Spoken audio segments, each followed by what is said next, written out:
All right, all right, all right. Can y'all hear me good? Everybody can hear me good. Yeah, we in here. All righty, all righty. Listen, it is time. It is time for the Locker Room Lounge podcast.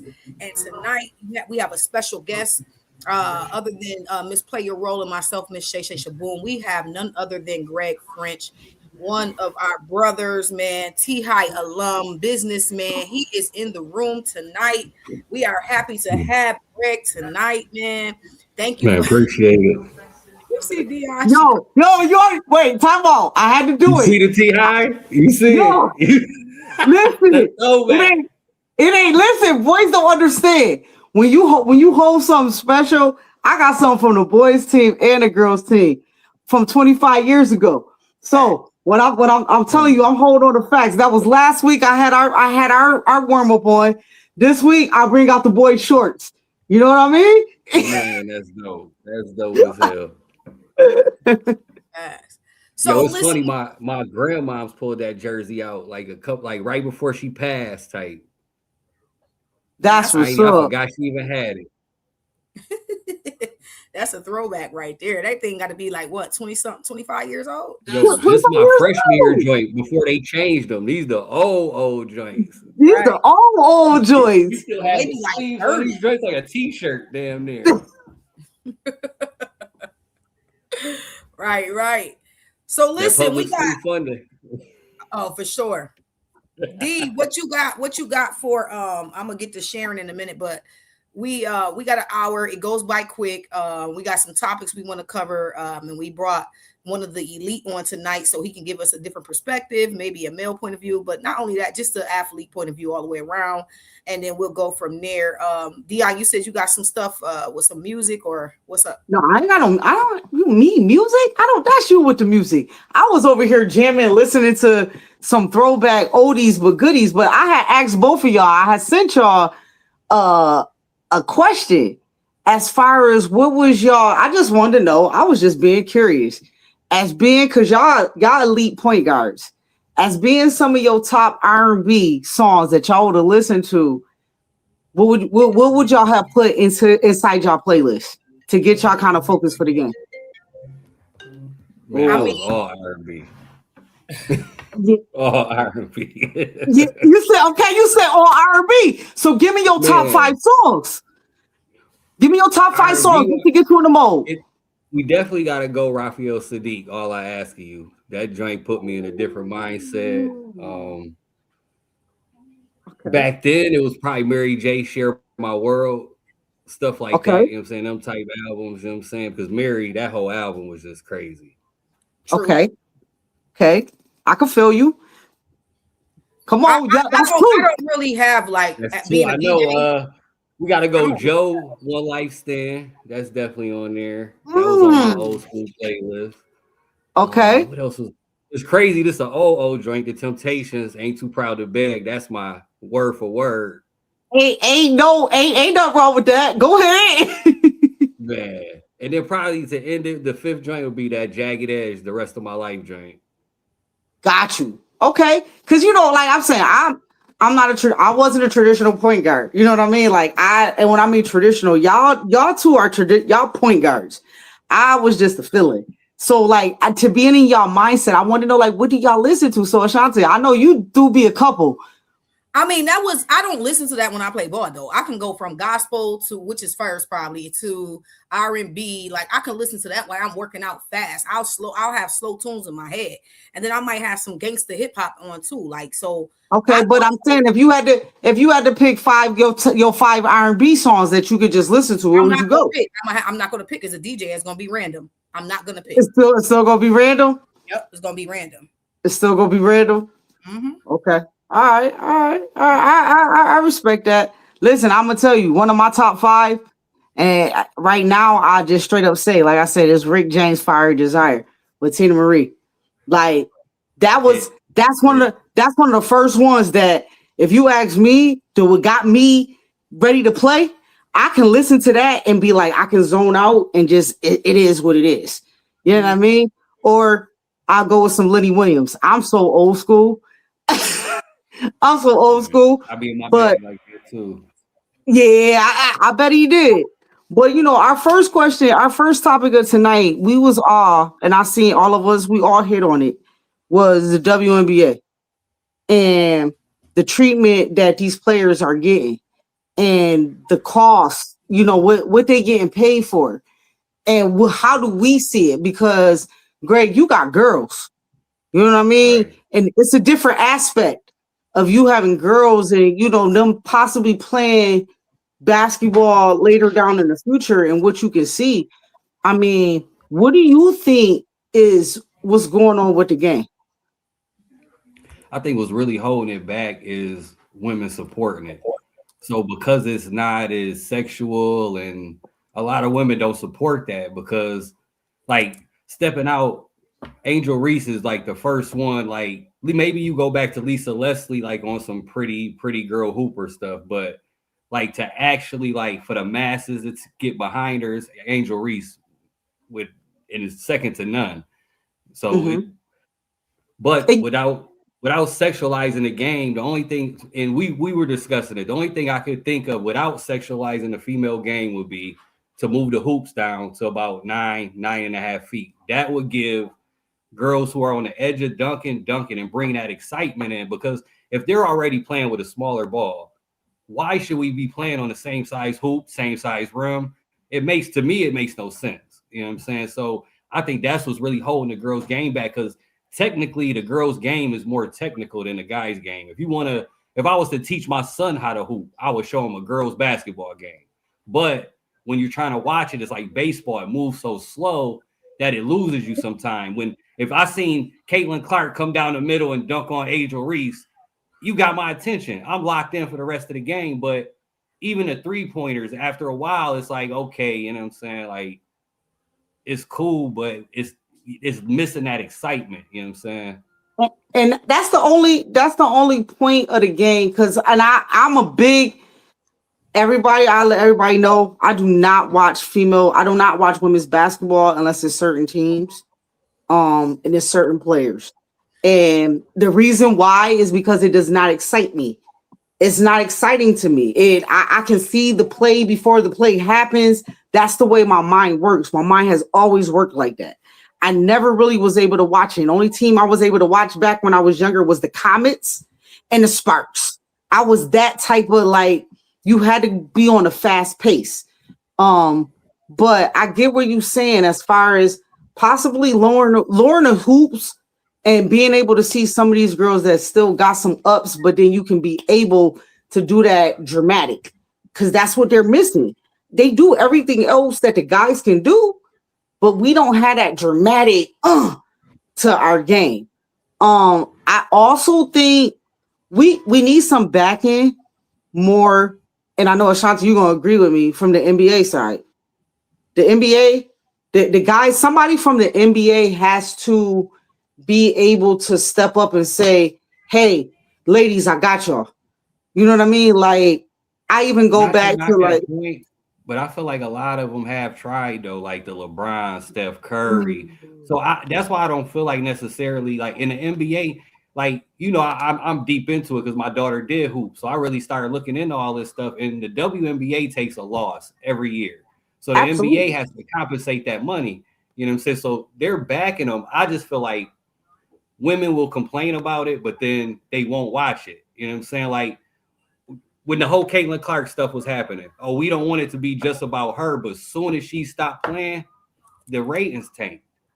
So it's like, you got to support through and through, you know what I'm saying? And women have to support women. Like, if Tom Brady and this is switching sports, but just for the mindset, you know what I'm saying? But you got Tom Brady and Josh Allen about to play.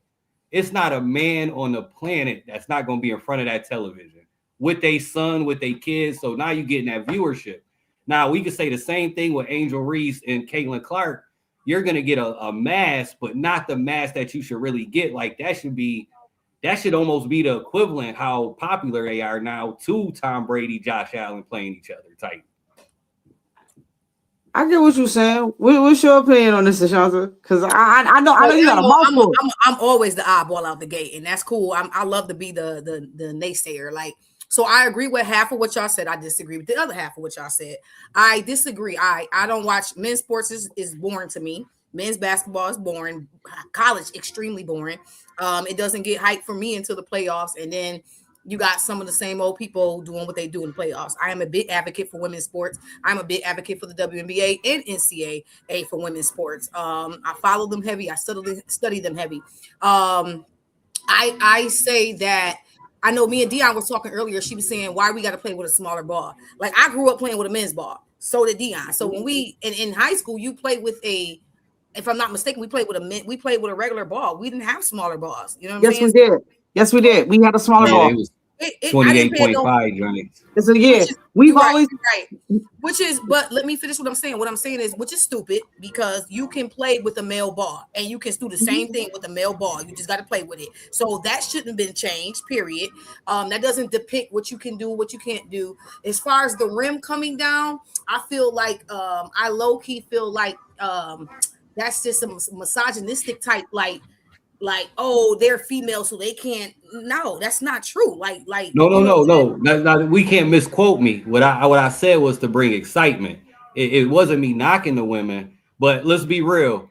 If a woman dunks, y'all going nuts because you don't see it. You know what I'm saying? So I'm just saying that excitement. You know what I'm saying? Like, if you think about it, let me finish. You know so what I mean? I feel the excitement is there. I feel like they have shifted basketball to, like he said, with the Angel Reese, who is trash. She's doo-doo. She could never be on my team. Caitlin Clark, I don't have a choice, even though I don't care for her. She reminds me of LeBron. I don't care for LeBron, but I gotta have respect for LeBron. I gotta have respect for Caitlin, but I don't care for him. I don't feel like, you talking about flop clean, but it is what it is. So but Angel Reese knows garbage, trash in the trash. So but the modeling piece has picked her up, the feminine piece. And then, like she said, the business aspect, which is why, Magic Johnson is interested because he's a businessman. You get what I'm saying? Mm-hmm. So this is all business as well. Like right now we're in CBA negotiations. We got rid of the commissioner. She was trash. She opened her mouth and exposed herself. She was racist too. You get what I'm saying? So we're dealing with women. We're dealing with racism. We're dealing with gender. You know what I mean? We're dealing with and Greg is right. We had plenty of people, NBA superstars, to try to support us, right? It's something crucial when women don't support women. And do you know why they don't support women? And it starts at the lower level because they can't deal with their attitude. Well, I find that strange because somebody dealt with your attitude. Somebody dealt with your mess. Somebody got you to where you need to be. So that's a piss poor excuse to me on why you don't support women. You understand what I'm saying? Now what we're seeing is people don't bring their children out. People don't bring their children out to free events. They don't bring their kids out to support. I'm gonna let Dion have the mic. Go ahead. No. Because I get what you're saying. I get where you're going. Because you're right. Because like for instance, for me, you would think I would be such a big supporter of women's basketball, especially since I came back home and even having a daughter to play high school basketball. But when I said like just sitting there and I guess it's just because of my mindset, the type of player that I am and how I see the game. And for me, it was like, how you have a teacher and they take the chalk on the board and it's screeching across and you want to go like this. That's how it was for me watching it. And I'm like, I can't do this. I don't know how to change the mindset of these players and these coaches to make it be what it needs to be for everybody to be able to enjoy it. You think about it. If our hoops was at 9 feet and you was my point guard and we playing together, what's about to happen? You throwing a lob and what's going to happen? It's going down. That would be way more exciting than you throwing me a post pass and I'm just dropping it down. Honestly, right? I guess the game is bigger than excitement for me. I get that. I see all aspects of the game. You know what I mean? So, and that's the entertainment part. Now you gotta get the entertainment part. That's what sells. If I could pop in real quick, but something me and Dion was talking about the other day, and I feel like that's what kind of even with my game, I was a scorer. But me not being able to dunk, I always felt like hindered my game. Like I was a 4-time All-Western, all that, like all states, all that, like 3 out of 4 years state champions. But I always in my heart felt if I could dunk, it would have been different. Like like I was telling Dion, J Rowe. Everybody in the town loved J Rowe. He come down the lane, it's he on your neck, especially when it's younger years. You know what I'm saying? Like when I come down the lane, though, I might hit you with a floater, boogie on you, but it's just not the same excitement. That's the point I was making, that the excitement part does play a part, because even when you go to these top 100 camps, I can score 30, but my 30 look different from the dude dunking and going crazy athletic. So it's just that part of it that I feel like is missing a little bit. That's what society has painted the picture as. You get what I'm saying? Because Right. I don't agree. I know you were one of the best point guards, like hands down, like you said with the floater. Me and Dion was talking about you earlier. I know I was one of the nastiest females, and no, I couldn't dunk. I didn't think about dunking, but I'm gonna break your ankles at this free throw line. I'm gonna make you sit Indian style. I'm gonna cross you over. I'm gonna get to the bucket. I'm gonna get my 25 plus 10 assists. Plus I'm gonna get Dion 30 and La Dirty. Like, I'm not thinking about dunking. I'm thinking about embarrassing your ass, and I'm thinking about the physicality of getting to the free throw line and all that stuff right there. That's exciting. That's exciting right there, when you could carry your team on your back, when you could get to the championship level, man. But see, You got and then that's where, and then that's, and see, and this is how you pivot off into another subject as to how things are being perceived now in sports. You get what I'm saying? Because now you looking at how they looking to perceive certain players in sports is more as scorers. They want you to be that scorer. They want you to have that. You know what I mean? And it's not the team player type atmosphere. The team player is not being the one that's being praised all the time. You're the team player. You not getting praised. You the last man on the totem pole. Don't nobody care about you. But if you the scorer and you being able to excite everybody in the town love you. And it's crazy for me, because I don't never say nothing. And I hear about all these point guards that people talk about. They talk about point guards from the city. They talk about point guards from the town.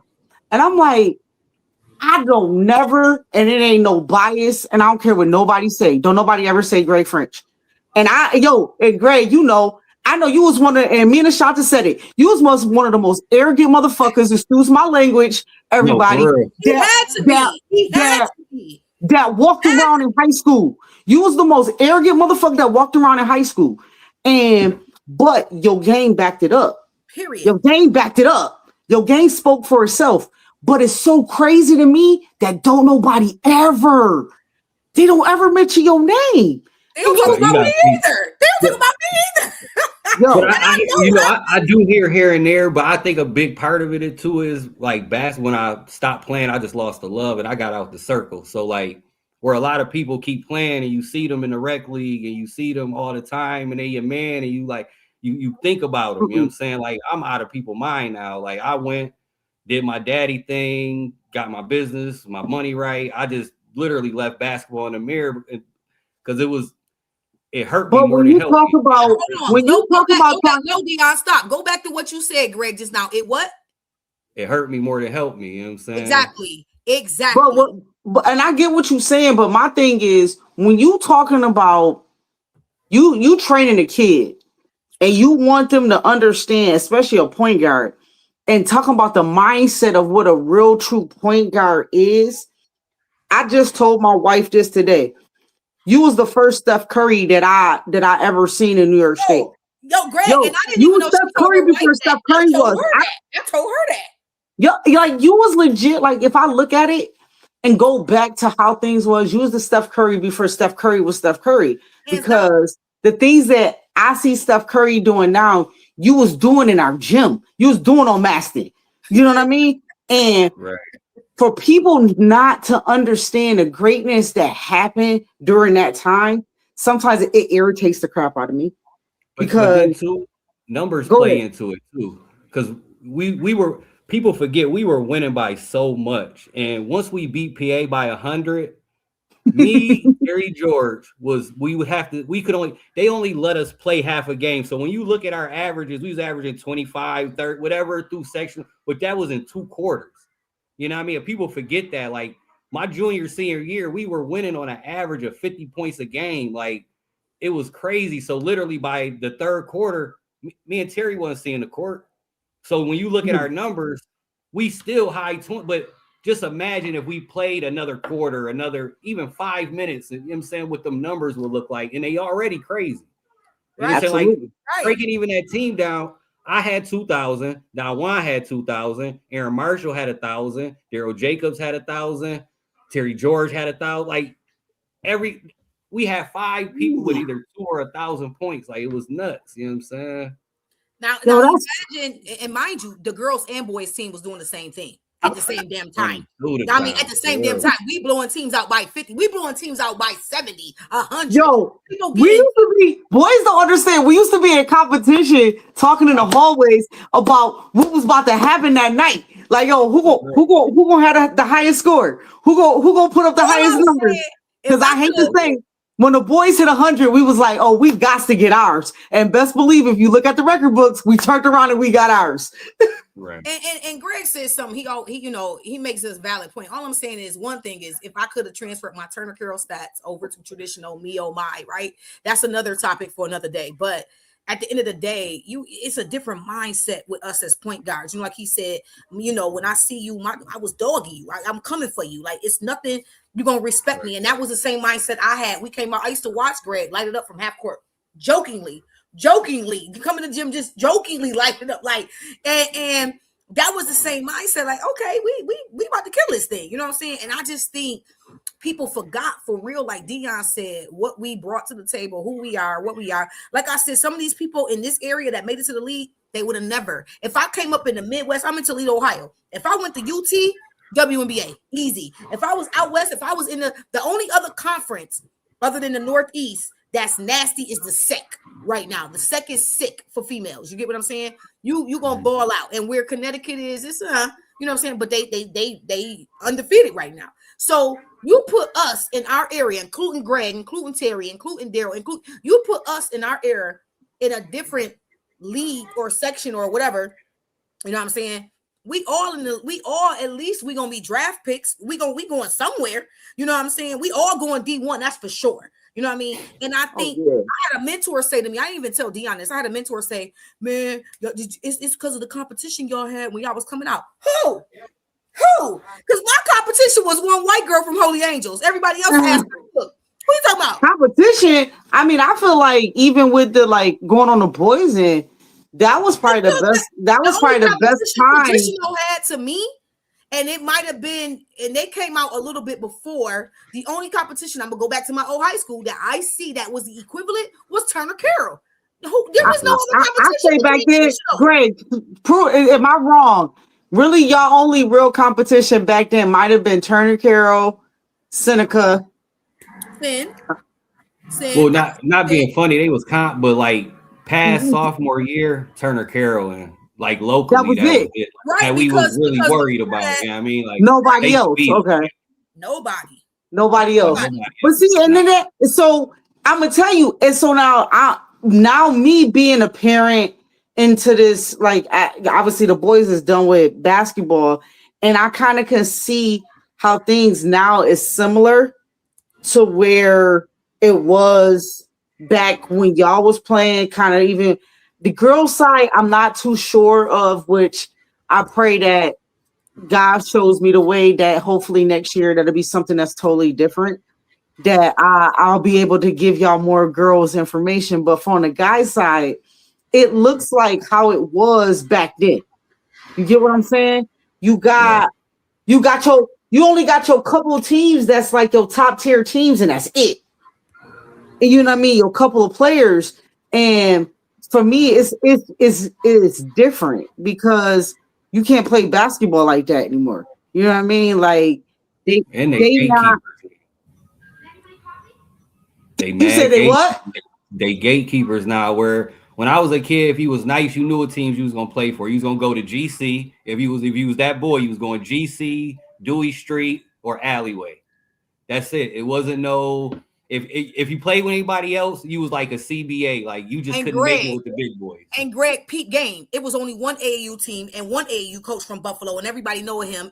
And guess what? I was one of his. And that's the problem. And everybody ain't make that team. You know what I'm saying? So Right. put some respect on my name. I was one of his first babies. Matter of fact, he's the reason why I got into traditional, and that's Mr. Floyd. Shout out to Mr. Floyd, who changed the trajectory of all So our that's lives. the problem. Right. That's the problem. And I hate that. I hate that this is the problem what's in the city. And people might not see it. We have way too many AAU teams. For we have way too many for men. No, yeah. For men, there's a lot for the girls too. To be honest with you, a lot of these dudes that's teaching basketball don't know it. Like, so a lot of these dudes training, and it's no knock. I ain't singling out nobody. I ain't saying nobody. But sometimes I look, and even I got kids, and I'll go and I try not to train them, because when I train, I only know one way. So I try to keep that out of my kids' life for real, because I'm on you. Like, if you want to do it, we gonna do it. But I don't push it. You know what I'm saying? That's why my oldest daughter, she was a killer. You know what I'm saying? But that was her mom. She did all that. She was in Maryland. She did her thing, but it's genetic. But my kids, most of them don't hoop, and I don't push it. You know what I'm saying? Because I know the mindset of pushing you into something you don't want. You know, especially in this town, like, man, it's bad. Like, even when we was coaching, and I did my little stint with the twins, and I didn't last long, because I'm in this to do it for free. I don't want no money. Like, I just want to train, and you know what I'm saying? But even when I'm taking my kids to get trained, it's like watching the training, it's like you stealing my money. You know what I'm saying? Because I know 10 times, like what you're showing, like and it's just being real. I've been to mad trainings. I've never, outside of, I say Tim Wynn training, I've never seen nobody teach, and I haven't been to a lot of them, so I'm not speaking on nobody specifically. What I've seen. The only one to even teach a second, third move was Tim Wynn, and he only in the town for a little bit. He come out, teach, and he gone. And Greg, our AAU coach, our parents allow him to put his hands on us, and he played in the CBA, if I'm not mistaken, right? And he played like he was amazing. We went out of town. We went to Blue Chip. We went to Nike. We went to all these. We were in the elite camps, and Dion was on the team. Lau was on the team. Somebody else, but whatever. Anyway, there was a lot of different people on the team. You had Holy Angels. You had Aisha Eldridge from Riverside. You had Tia Bibbs from Bennett, like distinct. Nikki from Bennett, shout out. It was distinct though. And when I say distinct, I mean distinct. And I mean maybe 15 of us for at least from freshman year up until graduation. That was the prominent AAU team for women for Buffalo. And that's another problem that I see too. Because if you got one team and you got an AAU team, you want to keep that group together. You don't want the constant trying to have tryouts and do things differently every single year. That don't work, because you're not going to get the same performance. This is just me, and this is common sense. You're not going to try to get you don't get the same performance out your team the next year, because you got a whole new team. I want the same players, the same parents, because I know what I'm dealing with. I'm not trying to continue to add. And then listen, these coaches need to be real with these kids. And everybody know I am the biggest critic with my children. Everybody think that outsiders could be. I'm the biggest critic with my children. I'll tell you straight up.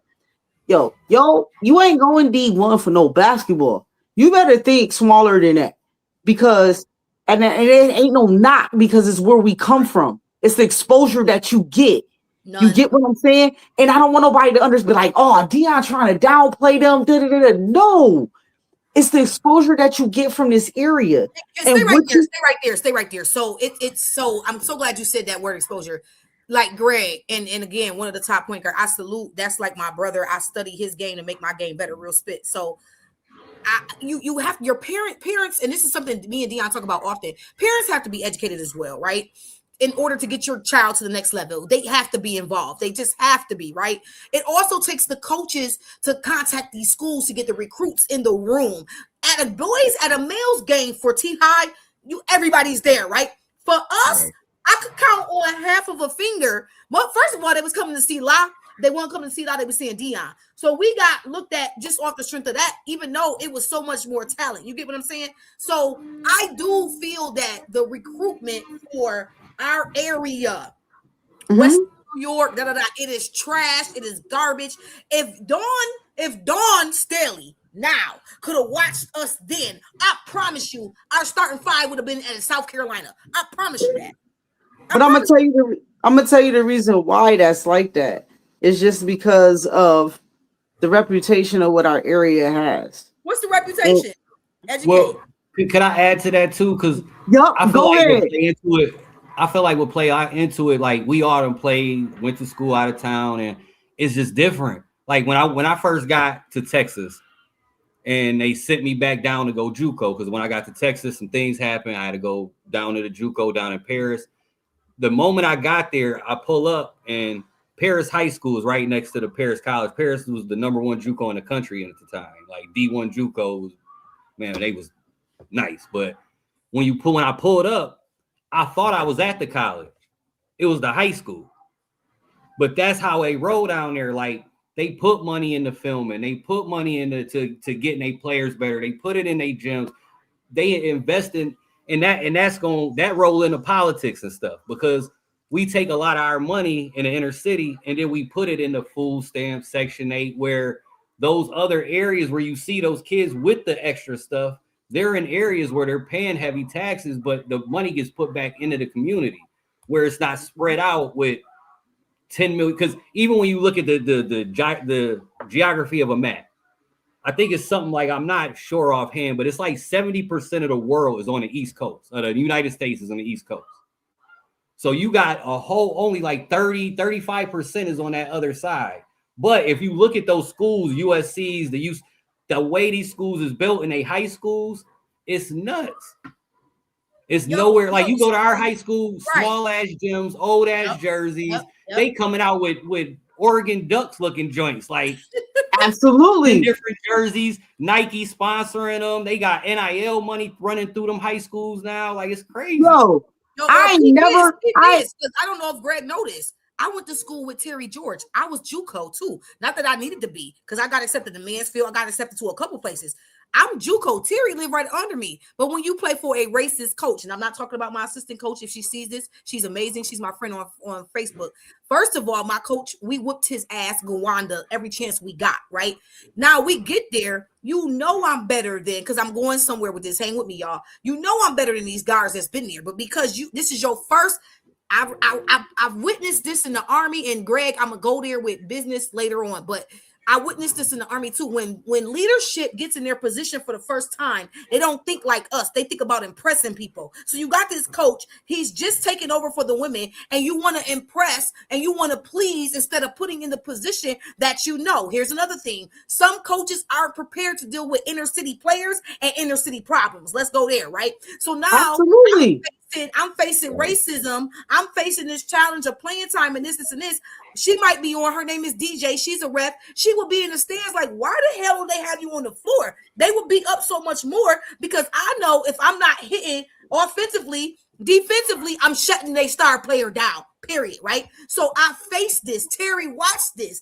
We was at the same school. So now you have this mental capacity, which we're talking about, which is why when me and Dion get ready to do these camps, my god sister, who's one of the top psychologists in the city, she posted yesterday, hey, I just got finished doing some mental health with student athletes and the athletes, and I loved it. I said, yo, that's so crazy, because we're talking about putting this in our camps, because mental health is a major part of the game. What happens off the court affects you on the court. You got it, guys.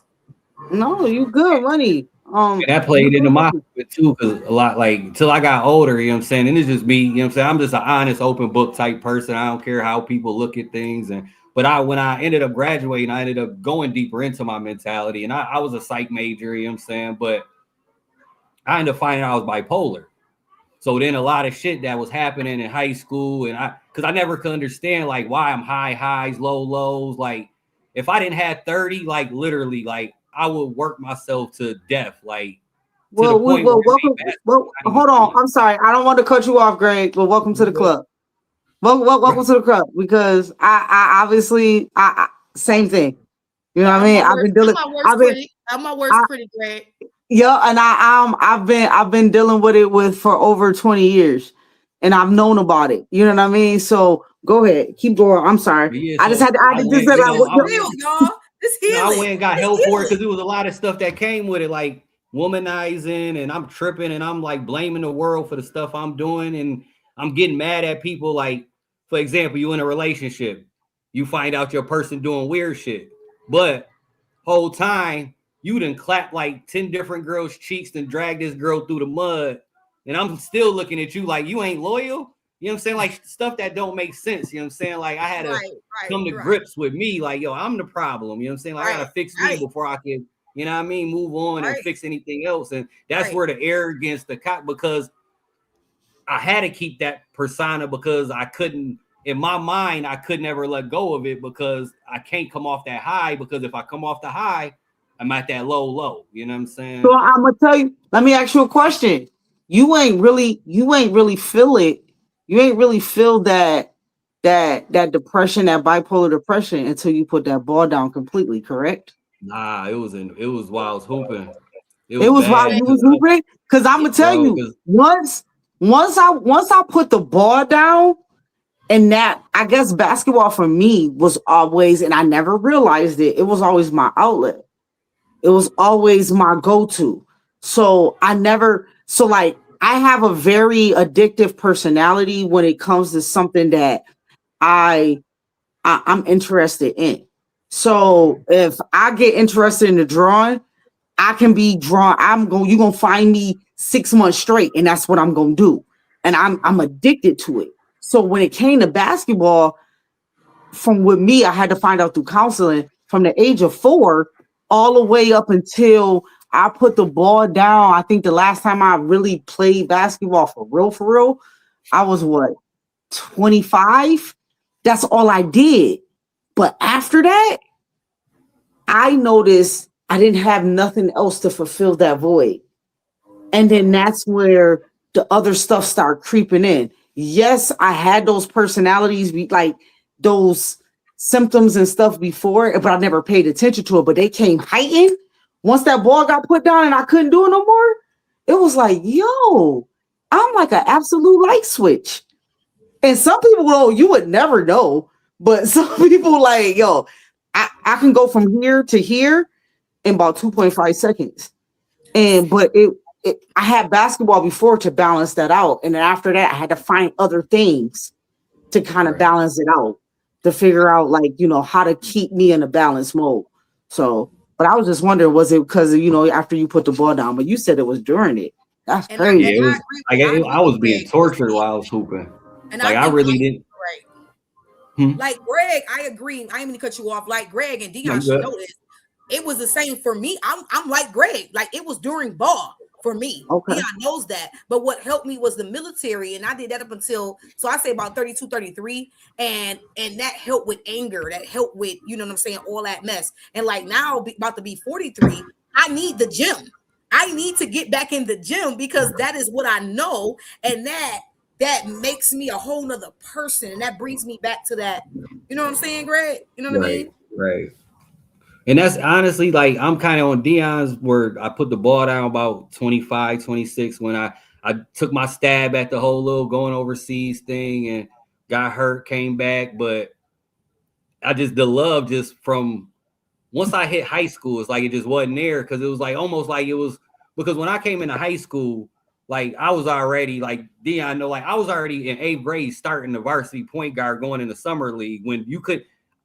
They outlawed me from playing JV, like, because I was destroying it in 8th grade. Like I was averaging like 50 some JV in 8th grade because you couldn't, which is stupid, but public schools, you couldn't play varsity back in our day in 8th grade. You know what I'm saying? But coming in, and we had 2-3 senior point guards waiting for that spot. You know what I'm saying? But just the pressure and just, the critique and just and from early, I think it bothered me a lot. And I wasn't one of them dudes that just hoop. So I was out here messing with the chicks and wilding out too. You know what I'm saying? So that added fuel to the fire, because now it's females at my high school game. I'm a freshman. My mom at the game with "fuck Greg French" signs and dog ass. Like my mom's like, bro, like I don't want to see this. You know what I'm saying? Like, so a lot of that, you know what I'm saying, like played into it. But when you know you good at something, it's almost like, especially in Buffalo, you almost have to do it because you're supposed to do it. You know what I'm saying? Like if I would have a choice, Man, That's that pressure. I mean, For doodle real. ass Buffalo. I hate to say it because we from the 716, but that I see it, and I'm a switch. I'm a you know me. I'm a control the conversation and come around the corner. You don't Go ahead. just see it in ball. You see it in entrepreneurism too, which all three of us are.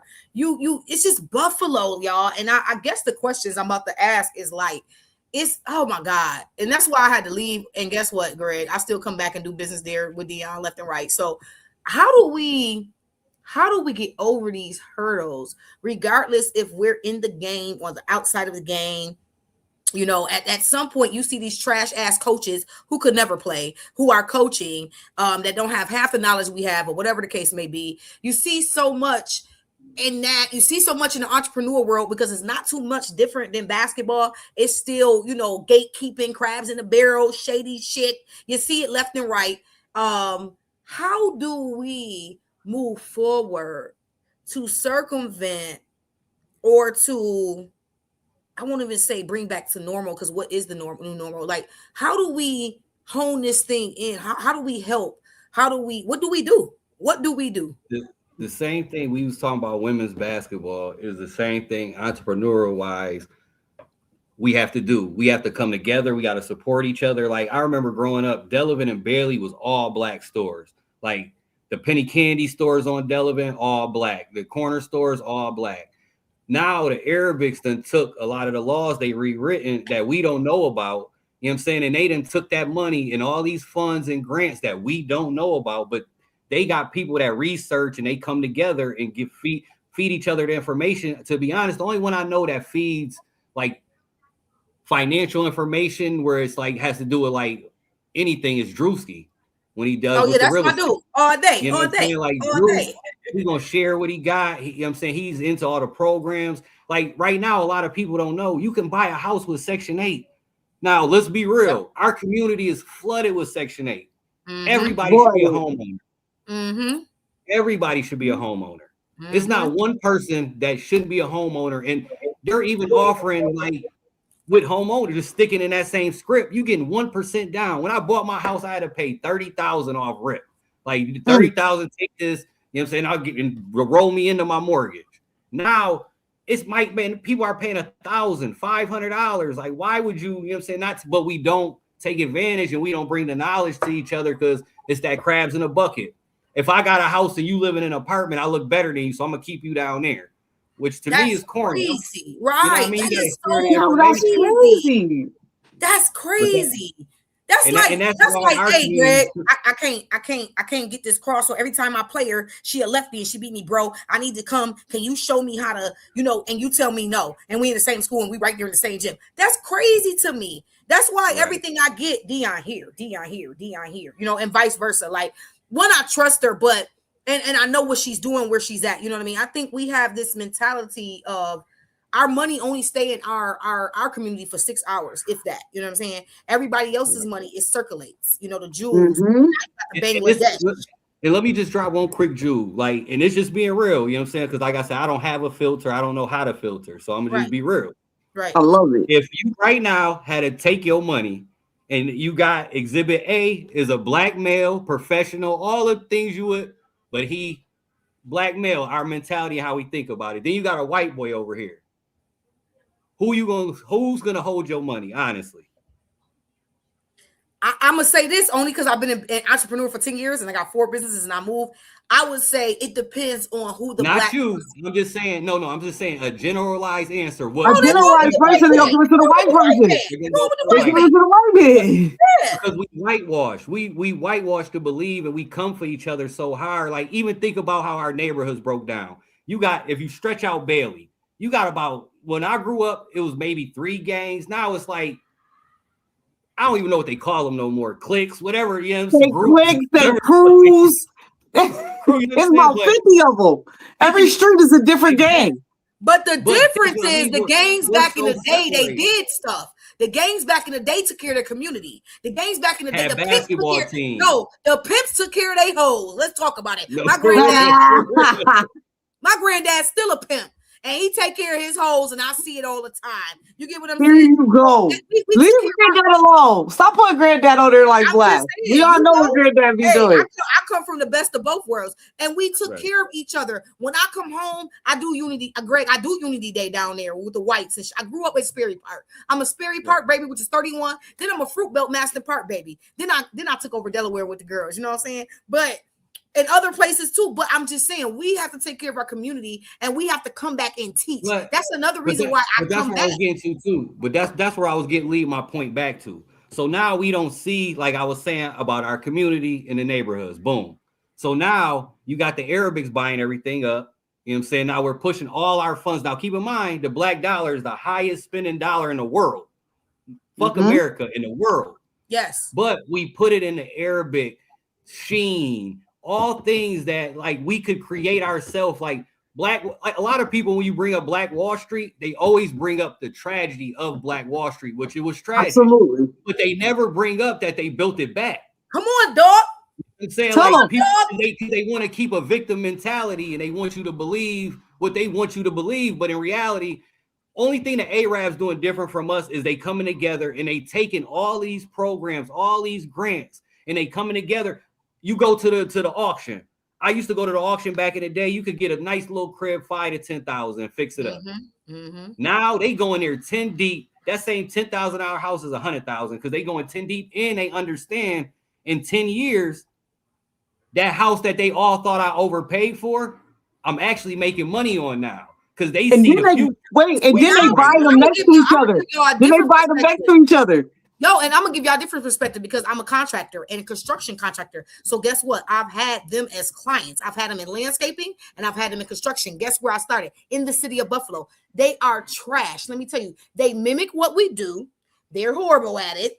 And they do it in food too, by the way, which is another specialty of mine. They do it in food. They do not stay along with business with food because they try to shortcut and they have roaches and rats and they get kicked out. But with houses and stuff, the outdated food, let's throw that in there too. Yeah, they try to do it with houses, y'all. And when I say they are cheap, they are the worst. They are the worst. They are cheap. And guess what? They want to give you this house that's trash, but they want top dollar, but they want to give you trash. So Greg is so right. We have to learn. We have to get that mindset. I'm about to give you an example of my first experience of dealing with someone from that background. When I moved back to Buffalo, and this was 6 years ago. I moved back to Buffalo 6 years ago. After being gone 5 years, moved back 6 years. I had the opportunity to move back into the house that my parents lived in. And everybody know 91 Floss was called the spot. When my mom and dad lived on Floss, we threw the parties upstairs. If you was at Damon during that time and I was at Damon, y'all knew I used to throw the parties upstairs in the attic. The joints was off wild. We was crazy. I used to shut down the street. I got a chance to be able to rent that house out. And at that time, there was an Arabic, someone from whatever. They owned that. They was the owner of the house. They rented it out, whatever. And I know how the house was when my mom and dad left. And that was over maybe 10 years ago before my mom and dad left, before I moved back in. And all I asked them to do was just simple stuff to keep the house together because I know what it needs. And they couldn't even do it. They tried to shortchange me. And if you're going to try to shortchange me, and I know I lived here for a good 8 years. Because they hate you. And that's another thing people don't want to bring up is Arabics hate the black community, but they do. And they was trying to half do everything. And I'm like, nope, ain't no way in hell you about to get over on me. No, as much as I love this house, it still had my dad's name written downstairs in the basement. He had spray painted his name. Still had all that there when I moved back in. And I was like, it ain't no way. I can't do that. Like, they even took the game down to where they got their own drive. Like everybody, like, oh, these foreigners can't drive. It's because they got their own driving schools. They can give themselves like it's crazy now. Like how they figured out our algorithm in America, and they do it better than us. Just think if we took the whole black community, all the dope money, all the business owners, all the money we accumulate in a year, we put it together. We could buy back the community and we could have Black Wall Street in Buffalo. Yo, Absolutely. listen, ask deep. Listen, I preach, teach. Greg, if we had half the balls our ancestors had and we boycotted, they asses would have to leave. Right. If we boycott it, I'm saying we might have to go shop at Tops and Wegmans for a minute, right? Just for a minute. But if we did that and we boycotted every damn corner store, all them fake halals, if we did gas stations and we be at Mandela's again, even though they crooked as hell too, or Delta Sonic, I'm just saying, like if we really did that, y'all, they would have to leave. They wouldn't have no money. But it's not going to happen because the one thing that, not a white or black thing, but let that happen at St. Mandela's. Let that happen to a white woman. They would have never let that shit go. They would be protesting out in that bitch right now. They'd be out right front. Now. They would that shit would never open back up.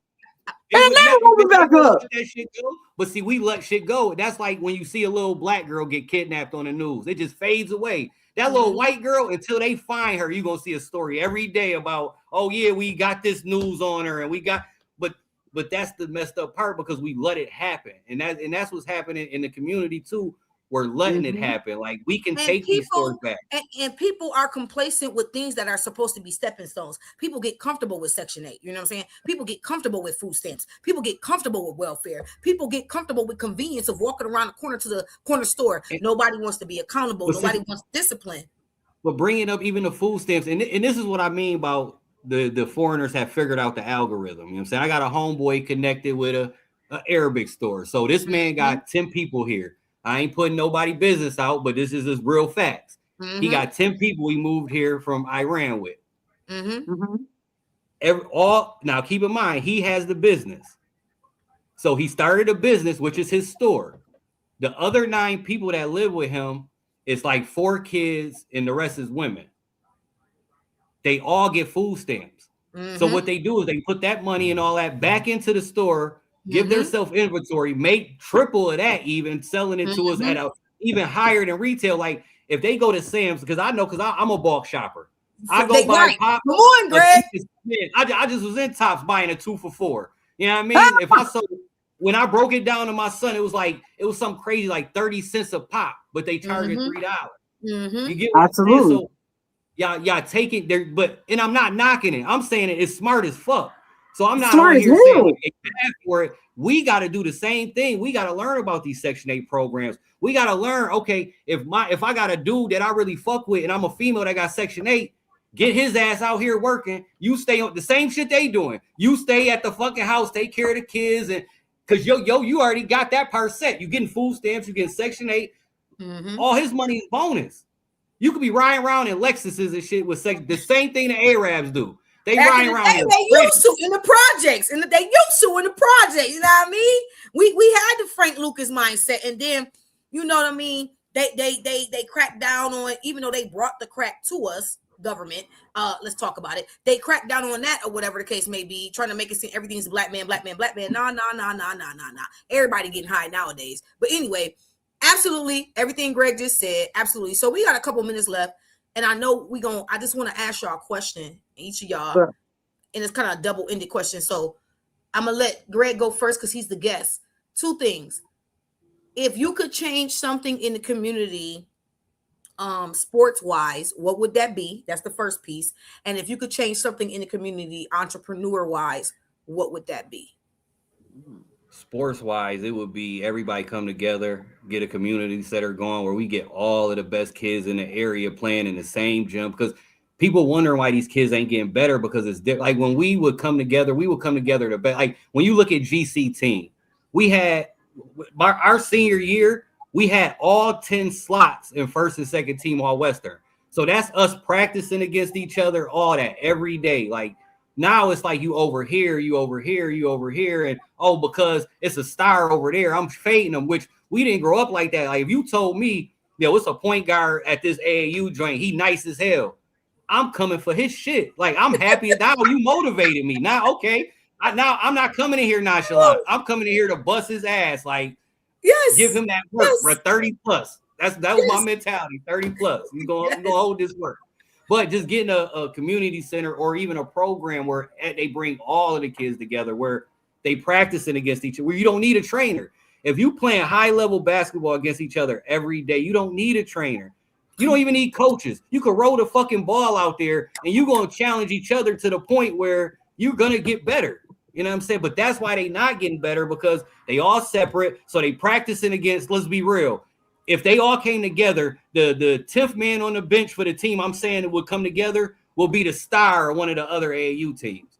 Mm-hmm. So that's the difference. So now you playing where the 10th player on the bench, he nice. So you go to practice, he eating your shit. You can't let up in practice, where now these kids go to practice, they could play around, joke around, because the talent level is so gapped. You know what I'm saying? Where if you pull them all back together, like when we grew up, mm-hmm. You'll get the competition, you'll get the practices, they'll get better overall. And entrepreneurial wise, it would just be coming together. Because we could buy back Bailey, we can start our own area and just literally buy it up and do it all ourselves. And but it's that crabs and nobody wants to push somebody forward, because it always takes one person. So once one person puts it together and they assemble a team, then people will start coming together. You know what I'm saying? Like, it took one Arabic to figure out our shit, and now they done got the master code. You know what I'm saying? Like, they do our community better than we play our community. And that shouldn't be a thing. Like, if we went to Iran, we will be lost. They Absolutely. Come here, they starting off better than us, like, because they understand the game. Like, if I come over here, I'm bringing my wife. You know what I'm saying? I'm gonna work for my man while my wife get these programs, and you gotta take advantage of what's in front of you. You know what I'm saying? Like, we too prideful sometimes, where you want to be the man when you could split that. Like, if me and you were going to start a store, we bringing it up. Me and you want to start. We all three of us want to do Black Wall Street, but I'm on some shit like, oh nah, but I got to be president, CEO. Y'all got to be executors or some shit. That's not that's cornball, because we all can be the boss. You know what I mean? Absolutely. D, tell Greg what we do. Tell Greg what we do. Split everything 50-50. We split everything 50-50. Off the cuff, Greg. I don't even worry, dog. Even though my name is the head, but I know that I wouldn't get the movement without my team. You get what I'm saying? So Absolutely. It's a respect factor there. Major respect, major humbling there. You know what I'm saying? And it's not even a question. It's not even a but it don't have to be when you got that trust. When you got that trust in that person. And here I go when I say, as far as sports wise here in Buffalo, I'm gonna piggyback off of Greg, and it's just because I've put my hand in it as much as I didn't want to, and I tried to stay away from it. It is the coming together. It's the coming together, and no matter what the players that we have, and this is the problem that I see that bothers me. Yeah, you might have a good 10-man roster that is very good, but you also got another 10-man that can go somewhere else that we need to push. And we don't push those other 10, if that makes sense. We don't push as far as Buffalo. We're gonna push the first 10, but those other 10 that we can be giving them the accolades, those other 10 that need that extra as a community, we're not behind. And if there's anything that I can do within the next 10 years that I'm here, is to make sure that those other ones as entrepreneur is going to be seen, because that's what we miss out on. And people don't understand. It's not about those star players. And people be like, oh, Dion, you was the star player, da-da-da. I never looked at myself as being a star, and y'all might feel like I'm going crazy or something like that. I just hooped. You know what I mean? Basketball was just fun to me. It was just hooping, like, and I don't know how else to explain it to anybody. Like, I never looked at myself as being a number one, and I just played basketball because it was fun. And there you have kids that just play basketball that's fun and they're really, really good at it, but they don't get that recognition. And I come across so many of it. I don't know if that's what God's purpose has been for me to put these type of kids around me, but I see it and they don't get the recognition. So as far as, like I said, entrepreneurship, that we need to push those kids more. And if that's my goal for the next 10 years, that's what I'm going after. So, but that's all I got to say. We about to go over our time. We good though. We got a couple minutes. So for me, it would be like, I'm a money girl. Greg, if you don't know, money is my niche. So for me, I would say, and I've done this already, I try to reinvest back into those who have programs, who are doing something in the community. Shout out to Seth Owens, who has the Girl Sports Foundation, where she is trying to groom the girls and has a prominent program in the city of Buffalo. Dion, who was doing things as well. And I try. Shout out to Buffalo Titans. I am the new 12U coach. I'm sorry, y'all. Girls, go ahead. You good. I'm trying to, I try to give back where money changes things. We know that, you know what I'm saying? So I try to make sure, I can support those who are doing things as far as what they're doing in sports to bring something different to the table. That's my piece on that. If Dion has a camp, she already know I'll come home and I'll be a part of that camp, may it be coaching, training, whatever it is. Whatever I can do, with my knowledge or whatever. And also that is the reason why I went to school and I graduate in like 8 weeks with my master's in leadership, so that I can come and be a leader and teach on different platforms. Now, when it comes to entrepreneurship, which is my baby as well, I know I bring a lot to the table. And so that's why I am collabing now with her and Alondra Brown. You know what I mean? Maxwell, who you know very well. I am collabing with them. I understand that it takes collaboration in the city of Buffalo to make it.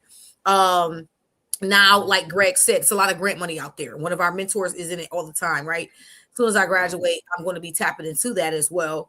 The best I can, but Greg just, he brought so many things to light, and my mind, my wheels was spinning. My wheels was over here spinning because he just brought so many things to light, right?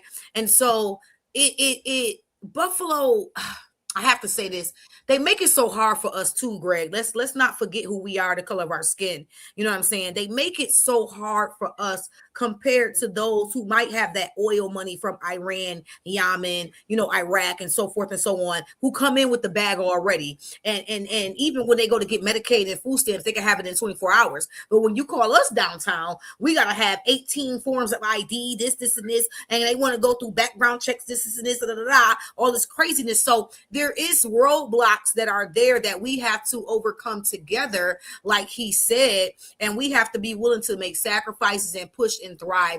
I do believe, like Greg said, we can't take back over Bailey, we can take back over Jefferson, we can take back over downtown, we can take back over some of the west side, quiet as kept, but we have to get this selfish ass mindset, crab in the barrel mindset gone, because another demographic that you see are the foreigners from Canada coming in. Nobody wants to talk about that. Those Ontario plates that you see all the time. You get what I'm saying? And so it's a lot.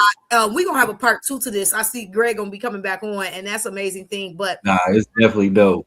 I mean, that's just my little piece of it. I agree with both of you all. I can't wait. I look forward to even collabing with you, Greg. I think that, we can all do something healthy and great together. I'm like, y'all, it's not about the money. It's not about the gain. It's not about the title for me. I know the inner city needs us. But that's the big part of it real quick. Like I know we got to get off real quick, but the titles is what really hold us back, because like even when you dig and see, I'm a big historian, you know what I'm saying? Like I love history. You know what I mean? When you look back all the African kings, they stunted, you know what I mean? Like heavy jewelry, you know what I'm saying? Like that's how we show our ass, you know what I'm saying? Which is fine. You know what I'm saying? That is A-okay back then. But now it's like we still take that same funding. I'm gonna go buy a $10,000 chain. I'm gonna go buy just to look good. I'm gonna be renting out an apartment, but I'm gonna go buy a fucking Maserati because I'm gonna be riding through the town looking good. Where the white counterparts, they wearing boat shoes every day. And this is how real it is when it comes to the white counterparts. When boat shoes aren't new until you break them in. And let me say that one more time. For white people, boat shoes aren't new till you wear the shit out of them. Literally. Till they break them joints in. But to us, if we get a crease, we at the store spending a couple hundred, when if we took that bread, we invested it in crypto, we invested it in all this, you know what I'm saying? All the stuff that they're investing in, we invest back into the community. We start, you know what I'm saying, like IRAs for our kids and start fun. And now Trump done open up that account where he giving you $1,000. You know what I mean? Just to get your kids started and get the investment started. So there's all types of programs and things that we could be doing that we just don't do, and it's holding us back because it is pride. It is, I got to be better than everybody. When you go around your white counterparts, you don't know who the boss is at all. If they're all in a room, you do not know the boss. But in that same aspect, if you went in our community, you know who running shit. You could tell. You can just look like it just breathes. Like it's no humbleness in our community. And that's the thing. It's okay to be confident.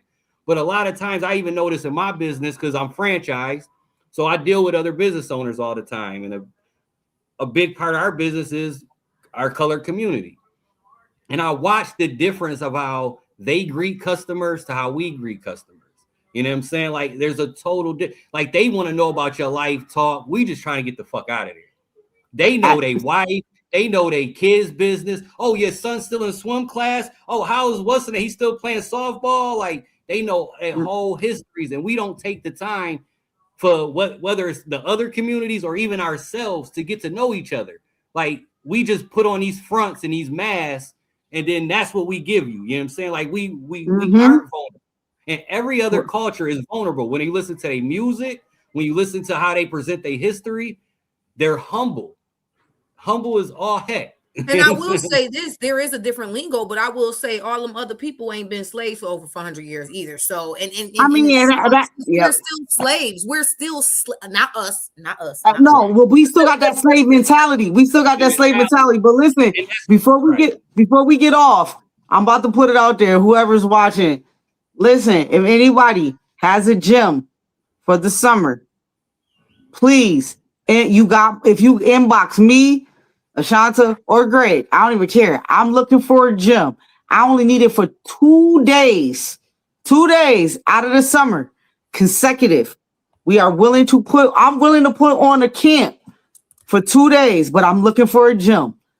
And I don't care who's willing to give it to me, but this is what I'm putting out there because this is what our community needs. This is what our kids need. They need to be around greatness. They need to understand. They need to hear certain people talk about how to do it, because we got the blueprint and we can teach this next generation how to do it. So anybody inbox me. I'm looking for a gym 2 days out the summer. Anytime after the 4th of July, between the 4th of July and August 9th, because I'm not doing nothing on my birthday. I'm just sorry. There we go. So what you got to say? So we can end this. Greg, what you want to close out with, brother? Man, we just all got to come together. You know what I'm saying? Like, that's really what we got out of this whole convo, whether it's sports, entrepreneurial, whatever it is. And even now we dealing with politics and a lot of separation. And I was just talking to Dion. A lot of people think I love Trump and all this stuff. I don't. I'm an independent, but I also don't support, like, real quick, I don't support men and women's bathrooms. And I gave Dion an example yesterday, and this is real quick. If my daughter goes in the bathroom and a man goes behind her and I stop him and he reacts negatively, right? Let's say I beat the brakes off dude for trying to get in the bathroom with my daughter, which any man would. Do you know that's a hate crime? I'm going down for damn near 10 years. So it's just a lot of things and a lot of aspects of policies and things. Like next time we link, we can go over that. I can clarify, but why I see things different. You know I mean, you ain't different because I'm a weirdo. I'm gonna say it like that, and I stand on the standpoint of your viewpoint. And a lot of people were like, "Well, how you?" And you, cause I believe I have an 18-month-old. I'm sorry, and I believe that. Just like we learned and we were given free will and free power, this, it should be the same. Nothing should be forced on these children in classrooms. Nothing should be forced on anybody anywhere. I'm going to catch a charge of my baby in the bathroom and a nigga try to walk, excuse the N-bomb, try to walk in. It's going to be a problem. It's going to be a problem. You know what I'm saying? And if that's the case, then I'm just going to call it. They're going to hate me for this. But go build a gender neutral bathroom then if y'all feel that way. You know what I'm saying? But you ain't. You know why? Y'all didn't go make different water fountains. We just couldn't drink at that one. We had to drink at this one over here. You know what I'm saying? So it ain't no different. You know what I mean? It's just a different time. So I agree with you, Greg. Totally, wholeheartedly. Anybody got a problem, see me. I love smoke. Real simple. I love smoke. Bring me all the smoke. But listen, I ain't got nothing to say. But what I always end with as play a role. Nobody can play a role better than you, and I continue to be myself, and I want everybody to continue to be you. So that's it right there. Real quick, because you know I'm a hustler. Greg, tell us your business, how they can find you, what you do, what's up. Tell the people what's up. Purchase cleaning, you know, we do any residential, commercial cleaning. We got over 100 accounts. We just sealed up all the Catalyst Fitness accounts. So we doing pretty good. Super dope. Dion, talk to him. Listen, I'm still at Gloria J. We got the little boys, I think this third through fifth grade on Saturdays. 7th and 8th grade. They there from like 2 to 4. From 4 to 7, then we got the girls from 4:30 to 7 up at Gloria J. I'm with the Buffalo Titans. You know what I mean? I got a new juncture going on with my 12U team. Yo, I got a new juncture going on with my 12U team. Huh? Talk about PYR. Talk about that. Listen, PYR will be in a mean effect over this next year. As far as trying to get out the message of playing your role and trying to help the community understand and parents understand and have athletes that are playing basketball, baseball, whatever you're doing, of how to navigate the system. I'm just out here just trying to be able to give parents encourage parents more into this sports community, because it's a dog-eat-dog world out here. So, you know, that's basically all that what that is. Eventually, Dion is shy, so Dion be high. Like, come with he's so silly. I got a couple kids right now that's supporting my compression gear right now. I know that's what you wanted me to do. I got a couple kids that's out here supporting my compression gear right now. So holler at me if you want the compression gear, if you working out. Yo, the PYR compression gear, we rocking it in Olean. My Olmsted crew right now, which will be in the Far West Regionals on Saturday. My guy TK, my guy Drew, Greg, Durio Price. Obviously, they gonna be they in the Far West Regionals. They in the Far West Regionals this Saturday. They walking the PYR gear, and you know, I mean that's where we living at right now. We on the NIL. We going on the NIL run right now. We on some more other stuff. So we just looking for sponsorships and supporters that's gonna help our next athletes push it, because you know we got the outdoor track season, and I got the top. I have the top Buffalo Public School triple jumper in my house. Play with me if you won't. That's all I'm gonna leave it right there. And if my computer go off, bro, I think my Tyler hit my charger, so I can't play my computer. We about to be done. Listen, I don't talk about myself when I do this. Y'all see my promotion online. Listen, support, play your role all day. Get her gear is fire. Support Greg French and his cleaning business. He is elite. He's top of the line. He's that guy for real. You know what I'm saying? Like, just support them, follow them. Make sure y'all follow them on all their pages and everything, man. And we gotta support one another. I love y'all both, like y'all my family. Greg, you are coming back again. Dion is gonna absolutely. We're gonna do something in person, hands on. I will be in town, and we're gonna collab. We're gonna get together and we're gonna shake something up in the community. We have to. So listen, This has been the Locker Room Lounge podcast. This is episode 5 of the year. 8 p.m. as always. Be here. Make sure you like, tag, share, invite. Make sure you guys come with your feelings at the house, because we come real raw and uncut. Y'all know that. And we look forward to seeing y'all next week, man. Greg, we appreciate your time, Greg. We appreciate you.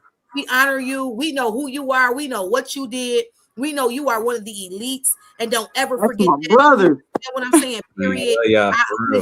We hold you up, hands down. Anybody say your name disrespectful, we eating their face off. We don't play. So it's out there. Is what it is. This has been your podcast tonight, and we'll see you next time. Yo, peace, y'all. Love y'all. Love you.